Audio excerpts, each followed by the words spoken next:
Dice el Evangelio de Juan, capítulo 4, versículo, voy a empezar en el 5, dice así: Vino pues a una ciudad de Samaria llamada Sicar, junto a la heredad que Jacob dio a su hijo José, y estaba allí el pozo de Jacob. Entonces Jesús, cansado del camino, se sentó así junto al pozo. Era como la hora sexta. Vino una mujer de Samaria a sacar agua y Jesús le dijo: Dame de beber, pues sus discípulos habían ido a la ciudad a comprar de comer. La mujer samaritana le dijo: ¿Cómo tú, siendo judío, me pides a mí de beber, que soy mujer samaritana? Porque judíos y samaritanos no se tratan entre sí. Respondió Jesús y le dijo: Si conocieras el don de Dios y quién es el que te dice, dame de beber, tú le pedirías y él te daría agua viva. La mujer dijo: Señor, no tienes con qué sacarla y el pozo es hondo. ¿De dónde pues tienes el agua viva? ¿Acaso eres tú mayor que nuestro padre Jacob, que nos dio este pozo del cual bebieron él, sus hijos y sus ganados?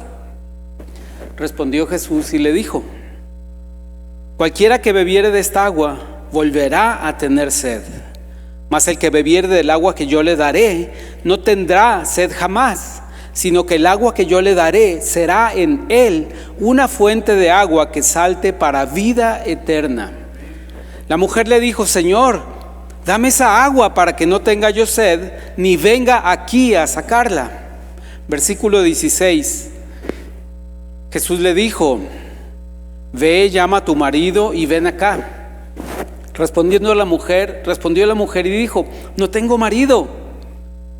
Jesús le dijo: Bien has dicho, no tengo marido, porque 5 maridos has tenido y el que ahora tienes no es tu marido.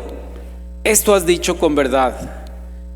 Le dijo la mujer: Señor, me parece que tú eres profeta. Nuestros padres adoraron en este monte y vosotros decid que Jerusalén es el lugar donde se debe adorar. Jesús le dijo: Mujer, créeme que la hora viene cuando ni en este monte ni en Jerusalén adoraréis al Padre. Vosotros adoráis lo que no sabéis, nosotros adoramos lo que sabemos, porque la salvación viene de los judíos. Mas la hora viene y ahora es cuando los verdaderos adoradores adorarán al Padre en espíritu y en verdad. Porque también el Padre tales adoradores busca que le adoren. Dios es espíritu y los que le adoran en espíritu y en verdad es necesario que le adoren. Le dijo la mujer: Sé que ha de venir el Mesías, llamado el Cristo. Cuando Él venga nos declarará todas las cosas. Jesús le dijo: Yo soy el que habla contigo. En esto vinieron sus discípulos y se maravillaron de que hablaba con una mujer. Sin embargo, ninguno dijo: ¿Qué preguntas o qué hablas con ella? Entonces la mujer dejó su cántaro y fue a la ciudad y dijo a los hombres: Venid, ved a un hombre que me ha dicho todo cuanto he hecho. ¿No será este el Cristo? Entonces salieron de la ciudad y vinieron a él. Señor, bendice este encuentro contigo, Señor. Al estar expuestos a tu palabra, estamos expuestos al verbo de Dios, estamos expuestos a tu persona, y así como esta mujer tuvo esta conversación que la guió al arrepentimiento, al reconocimiento de su pecado y al perdón de su pecado, así que nos lleve también la exposición de tu palabra y la exposición de tu Hijo Jesucristo a decidir, a actuar y a confiar en ti, Señor. En Cristo Jesús te damos gracias. Amén. Estamos hablando de un encuentro muy sencillo. Jesús, tratando de suplir una necesidad, la más básica de todas, consumir agua, se encuentra con esta mujer en el pozo de Sicar, en la región de Samaria. Y este encuentro no es como que no es muy usual, es un encuentro extraño. Pasan algunas cosas extrañas que no son convencionales, que no son normales en este encuentro. Primero de esto, era extraño que una mujer se encontrara sola en un lugar público, y más en un lugar público donde no hubiera gente, porque era el mediodía y el sol era abrasador. La región de Samaria, que es ahorita la ciudad exactamente donde ocurrió esto, es la ciudad de Nablusa, en Cisjordania, está a 400 metros de altitud y puede llegar a ver hasta 38 grados de temperatura. Entonces piensen más o menos en Hermosillo cuando hablamos de esta región, ¿verdad? Más o menos es un clima parecido por la altitud y la latitud y la temperatura. Pero lo curioso es que está esta mujer sola. Normalmente las mujeres iban en grupo al atardecer a recuperar agua del pozo. Pero el que ella fuera sola nos hace pensar que quizá era una mujer que las demás no la veían con buenos ojos, no la querían juntar en su grupo que iba a recuperar agua al pozo. O quizá ella misma se avergonzaba y quería ir en una hora en la que nadie le fuera a decir nada, nadie la fuera a avergonzar. Pero era curioso porque ella estaba expuesta en aquel tiempo como estaba legalizada la esclavitud. Era normal que hubiera bandas de personas que secuestraban gente, las llevaban a otra región y las vendían como esclavos. Eso era normal, entonces era un peligro y era extraño que estuviera una mujer sola. En segundo lugar, el hecho de que entablaran una conversación un judío y un samaritano era inusitado, no era común. Los judíos veían a los samaritanos con desprecio y los samaritanos veían a los judíos con recelo, porque sentían que eran arrogantes y engreídos. Y pese a que los samaritanos eran mestizos y estaban emparentados de cierta manera con los judíos, había un desprecio mutuo entre ellos y no se hablaban. Quizá la única cosa que tenían en común era que ellos ambos esperaban a un Mesías, y ese es lo que vemos que después hila la conversación entre Jesús y esta mujer. Dios había planeado este encuentro con esta mujer, por eso dice que era necesario que Jesús pasara por Samaria unos versículos antes, para que ella encontrara un agua que no era necesariamente la del pozo, sino una agua de vida espiritual. El mero hecho de que una mujer y un hombre desconocidos que están solos en un lugar entablaran una conversación también hace que este encuentro sea inusual. Cuanti más cuando implica pedir un favor de un desconocido. Es lo que hace Jesús, le pide a ella que le dé de beber. Entonces, este encuentro no es convencional, no está dentro del contexto cultural de esta época, ni de los judíos ni de los samaritanos, sino que se puede decir que rompe varias reglas de una interacción entre dos personas. Y a veces nos ocurre eso en el tiempo presente. Nosotros tenemos una cultura establecida, una tradición establecida, una mentalidad establecida, y alguien viene y nos reta con una idea de que necesitamos a Dios, de que necesitamos poner nuestra fe en Jesucristo. A veces viene alguien con esta idea disruptiva de que dejemos de confiar en nosotros mismos y confiemos en la persona de Jesucristo. Sin embargo, estas situaciones que no son normales a veces son necesarias para que nosotros seamos expuestos a la palabra de Dios.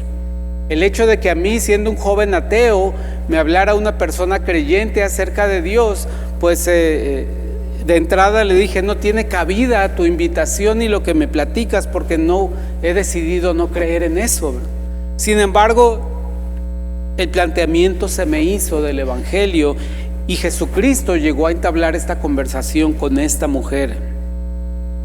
Y lo cierto es que Dios quiere que nosotros como iglesia andemos en estas situaciones, que salgamos de nuestra zona cultural de comodidad, de nuestra zona social de comodidad, y entablemos conversaciones con aquellos que necesitan escuchar este mensaje. Es decir, Dios nos busca para ofrecernos reconciliación. Esta conversación de Jesús con la mujer samaritana es una oferta de Dios de reconciliación. Y no tengo duda que Dios continúa en el presente y por todos estos 2000 años y aún antes a través de los profetas, busca contactarnos personalmente para hacernos saber que estamos en problemas, que estamos distanciados de Él, que estamos condenados a vivir eternamente alejados de Él, pero que Él nos tiene una propuesta y una oferta de salvación a través de la vida de Jesucristo, que es el Mesías. En el momento indicado y en el momento contraindicado, el Señor busca esta cita para ofrecernos reconciliación.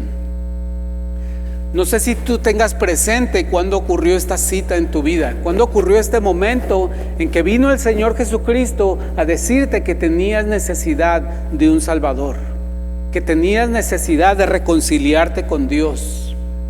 Pero lo preocupante es que todavía no hayas experimentado este encuentro, este momento en el que el Señor Jesucristo te dice: si crees en mí, serás salvo.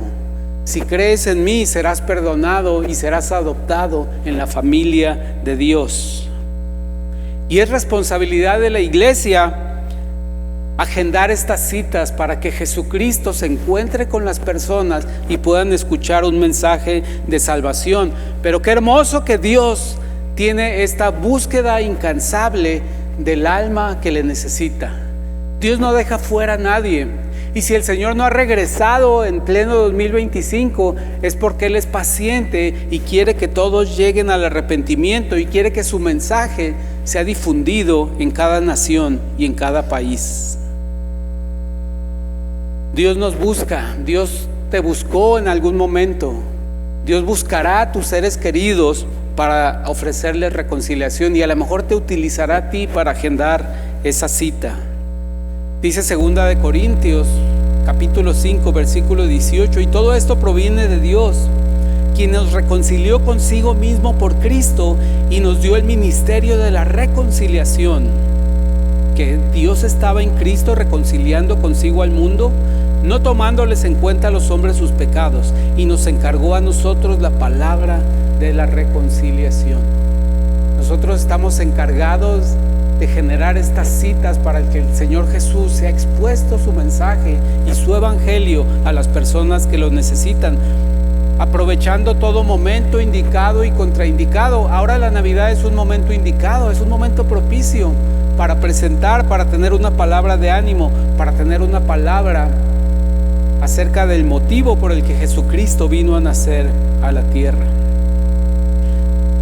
Una vez que el Señor tiene acceso a nosotros y el Señor nos busca y nos encuentra para ofrecernos salvación, el Señor nos confronta y nos hace ver que somos ignorantes en cuanto a lo que Dios quiere, somos ignorantes en cuanto a lo que Dios es, somos ignorantes en cuanto a los planes de Dios.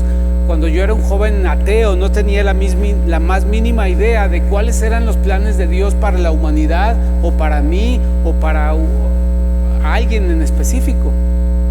De hecho, no pensaba que Dios tuviera ningún plan para nada, pero estaba manifestando que cuando Jesús viene a nosotros, lo primero que nos hace ver es que somos ignorantes de muchas cosas acerca de Él. Cuando Jesús habla con esta mujer samaritana, le dice en el versículo 10: si conocierais el don de Dios y quién es el que te dice, dame de beber, tú le pedirías y Él te daría agua viva. Cuando el Señor dice, si conocieras el don de Dios, está asumiendo que ella no lo conoce.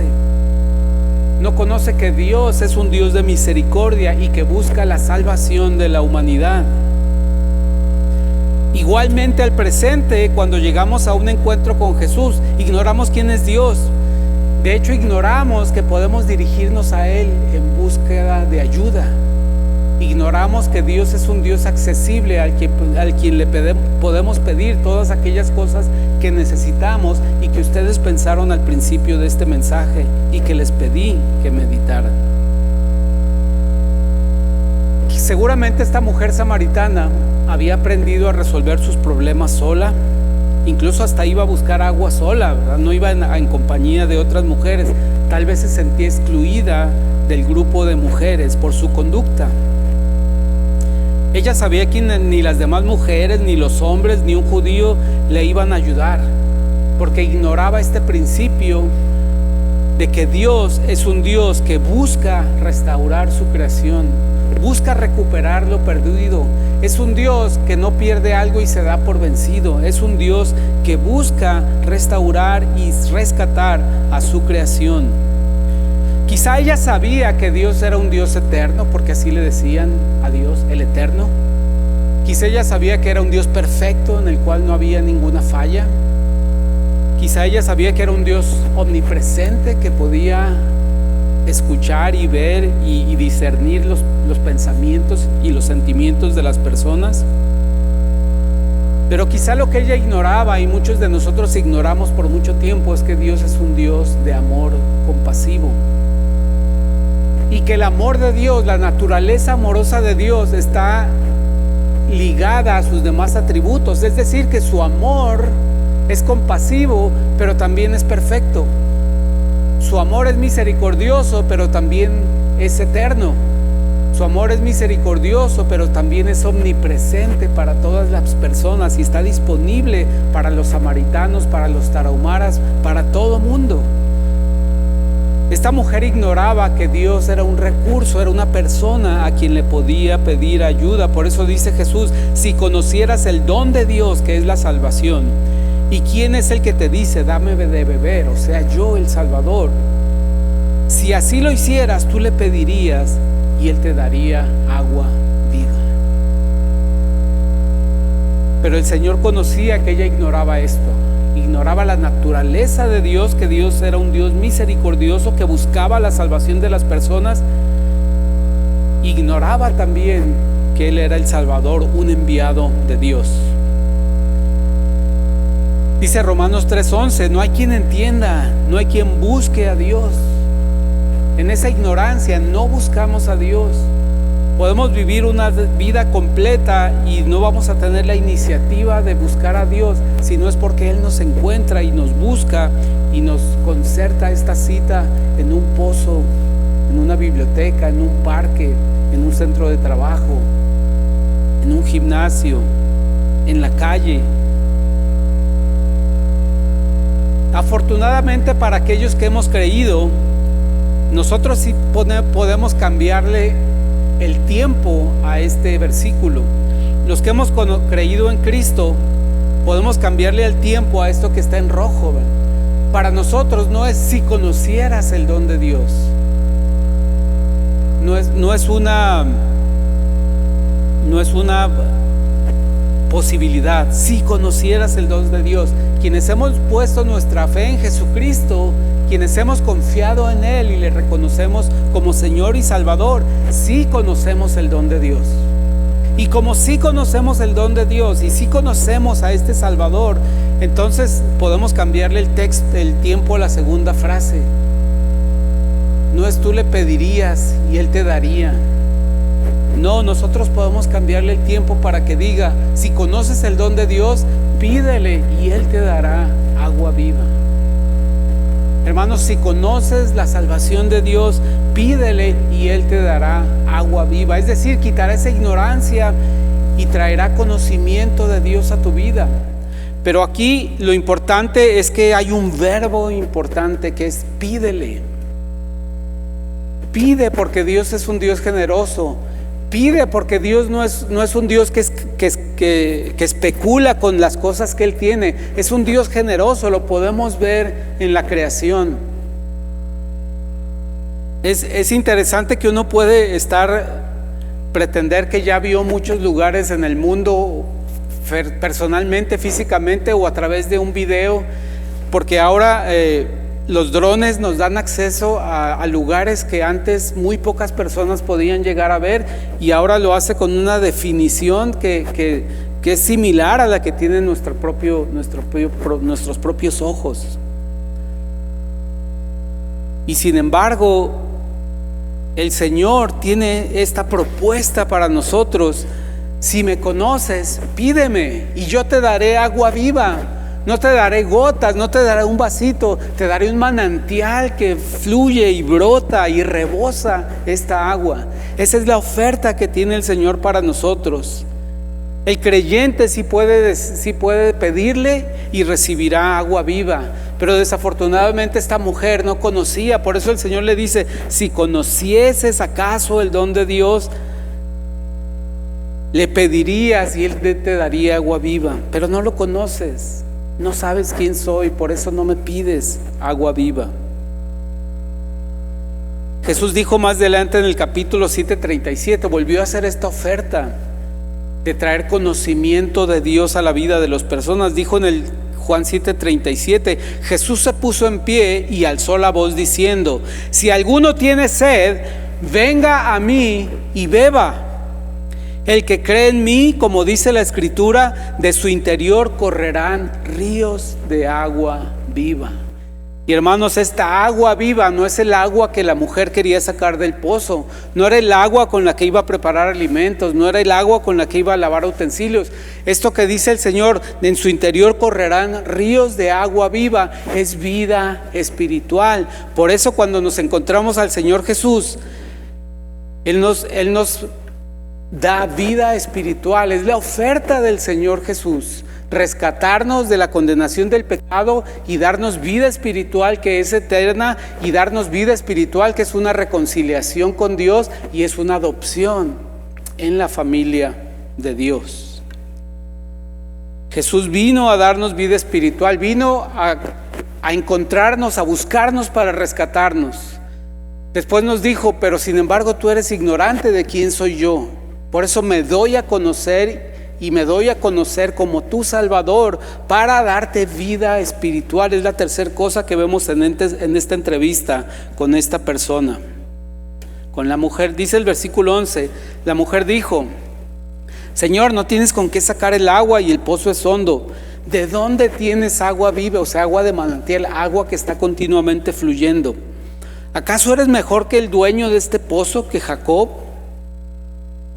En el versículo 13 Jesús responde: cualquiera que bebiere esta agua volverá a tener sed, mas el que bebiere del agua que yo le daré no tendrá sed jamás. Aún así la mujer pensó: se trata de agua física. En el versículo 15 la mujer le dijo: Señor, dame de esta agua para que no tenga sed ni venga aquí a sacarla. Jesús está hablando de agua que salta para vida eterna. Él muestra en esta conversación que no está hablando del agua del pozo, sino de la vida espiritual que Dios le podía dar a los samaritanos y le puede dar a cualquier persona que se acerca arrepentido a Él. Jesús nos habla de que mediante el nuevo nacimiento por la fe, mediante la llegada del Espíritu Santo a nuestra vida por la fe, Él nos da una capacidad de discernir las cosas espirituales. Es decir, donde antes solo había vida física e intelectual y emocional, ahora Él nos da vida espiritual. Es la obra que viene a completar el Señor Jesucristo con la reconciliación. Antes no teníamos tal vida espiritual, porque dice 1 Corintios 2:14 que el hombre natural no percibe las cosas que son del Espíritu de Dios, porque para él son locura y no las puede entender, porque se han de discernir espiritualmente. Jesús vino a hablar con esta mujer y aprovechó el tema del agua para decirle: mi espíritu es algo que puede llenarte, mi espíritu es algo que trae vida espiritual a tu vida y que va a satisfacer todas tus necesidades. Primero ella no lo entendió, pero vemos a medida que pasa el relato que ella empieza a comprender de qué se trata esto de la vida espiritual. Hermanos, nosotros que hemos creído, los que hemos puesto nuestra confianza en Jesucristo, tenemos esta posibilidad de tener una vida espiritual en la que consideramos las cosas evaluando el peso que tiene espiritual. Es decir, no solo vemos la conveniencia material, la conveniencia emocional, la conveniencia física de algo, sino que evaluamos qué impacto espiritual va a tener en nuestra vida. Tanto tu vocación, las cosas que haces en el trabajo, la vida social que tienes, las cosas que haces con las que te relacionas con otras personas, la manera en la que cuidas tu cuerpo a través del entretenimiento que tienes, la alimentación, las actividades, todo es algo que ahora tenemos la capacidad de evaluar cómo cada cosa afecta espiritualmente mi vida. La vida como un discípulo de Cristo, la vida como creyente, no se trata de que obedezcas una lista interminable de reglas, sino que se trata de que continuamente, cada cosa que viene a tu vida, evalúes cuál es su consecuencia espiritual. ¿Cómo me va a afectar esto espiritualmente? Pongamos un ejemplo. Conozco a una persona y esta persona me propone: ¿qué te parece si hacemos este negocio? Veo que tú sabes hacer esto, yo sé hacer esto, podemos quizá hacer un negocio, podemos trabajar juntos, hacer este proyecto. Pero el que tiene vida espiritual evalúa cuáles son las consecuencias espirituales de eso, porque ya tiene esa capacidad de evaluar las cosas espirituales.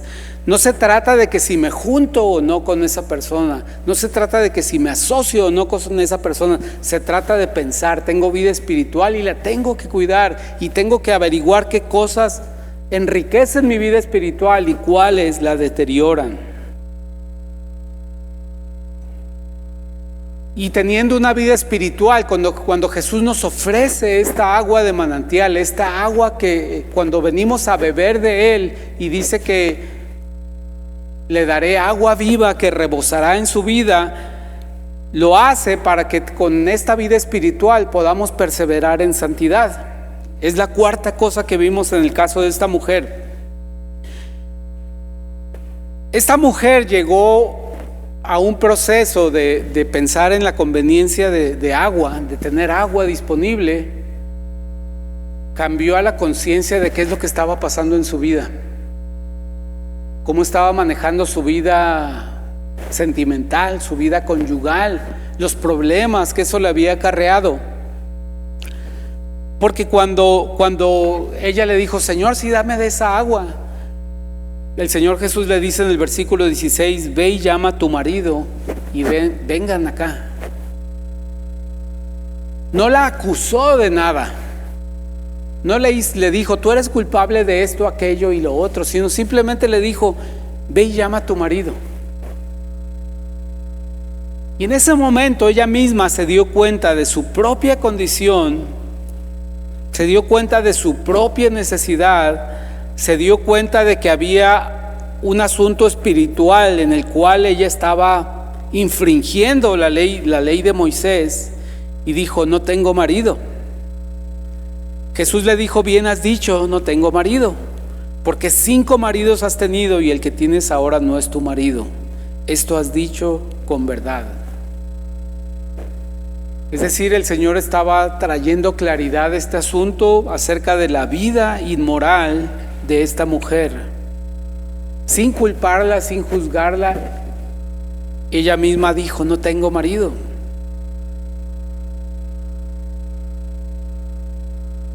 Aún exponiendo esta situación de lo que había en su vida, la mujer trató de desviar un poquito el tema. Dijo: no es momento de hablar de mi vida personal, de mi vida privada.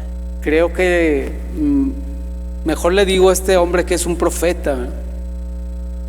Y le dijo en el versículo 19, le dijo: Señor, me parece que tú eres profeta.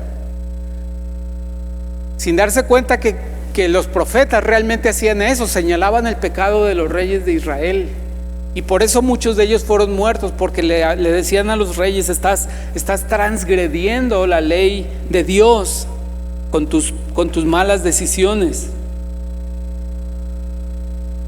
El Señor Jesús le dice: mira, no se trata de dónde adoramos, no se trata de que si adoramos en Jerusalén o adoramos en este monte o dónde. Se trata de que tengamos una adoración y una relación directa con el Padre, porque el Padre necesita adoradores en espíritu y en verdad, no importa de dónde sean.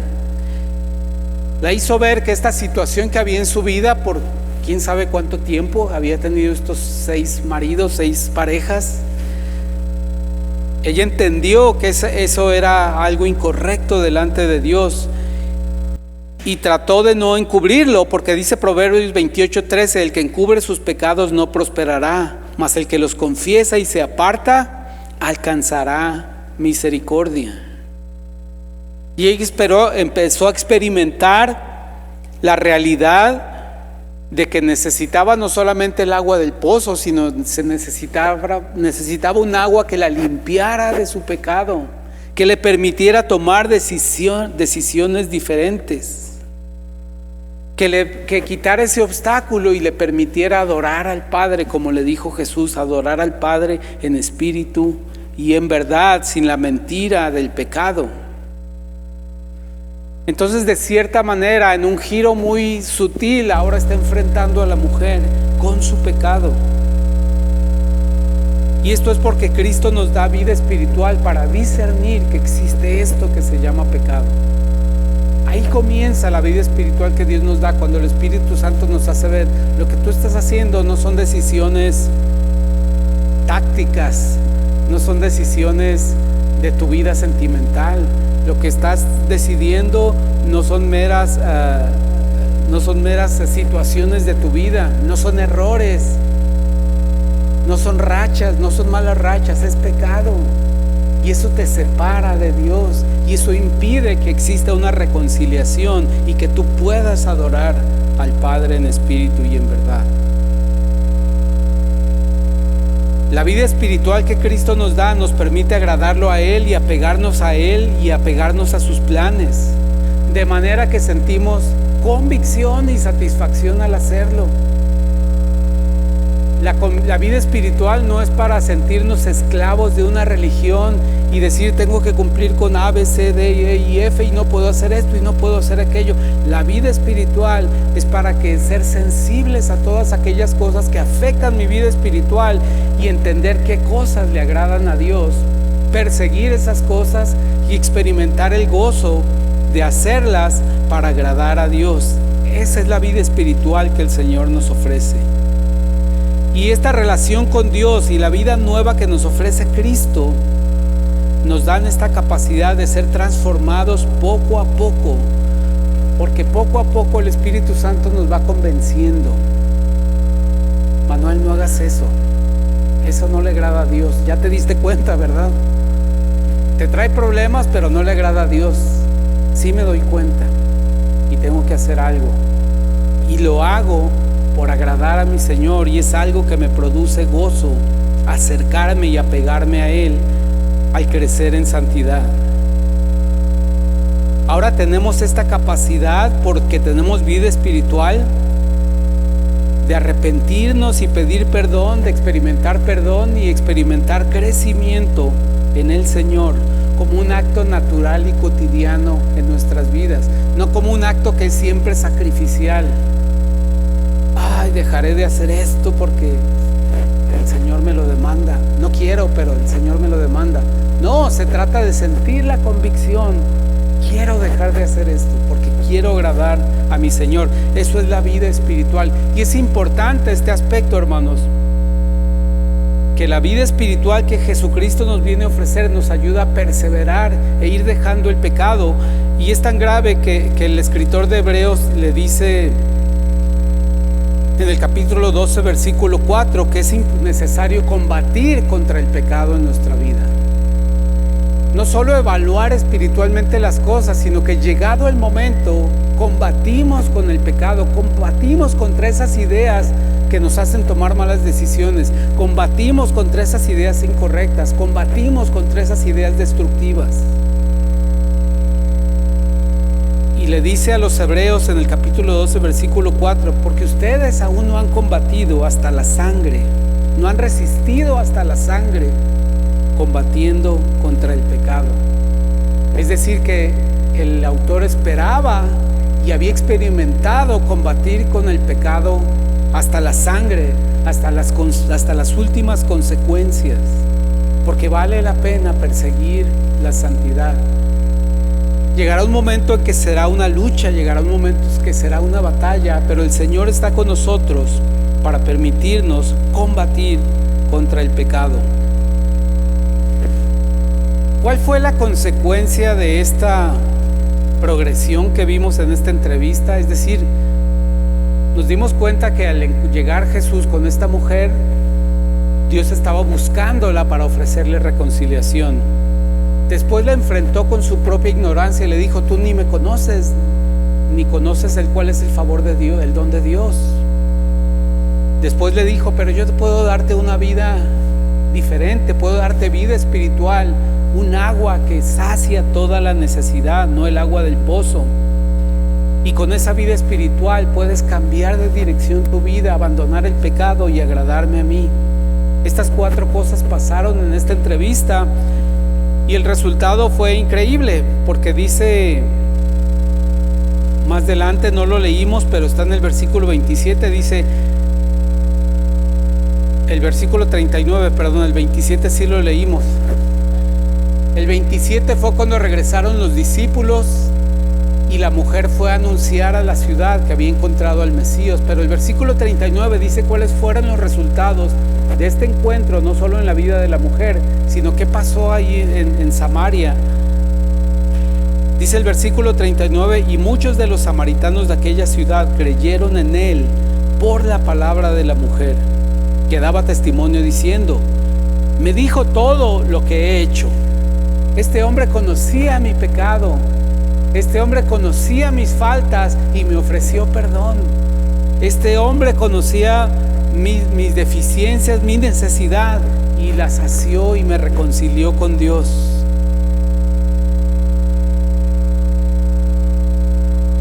En el versículo 40 dice: entonces vinieron los samaritanos a él, a Jesús, y le rogaron que se quedase con ellos, y se quedó allí 2 días. Y creyeron muchos más por la palabra de él. Y decían a la mujer: ya no creemos solamente por tu dicho, porque nosotros también mismos hemos oído y sabemos que verdaderamente este es el Salvador del mundo, el Cristo. Ojalá pudieras tener tú esa certeza: este que vive en mí es mi Salvador. Este Jesucristo con quien he tenido esta conversación, este Jesucristo a quien le he pedido perdón, este Jesucristo que me puede ofrecer perdón porque Él murió por mis pecados, llevando mi culpa y mi castigo. Él es mi Salvador. No solamente por el dicho de otros, sino porque lo hemos escuchado y hemos experimentado esa salvación. Ojalá este encuentro, esta entrevista y estos 4 resultados sean una realidad en tu vida.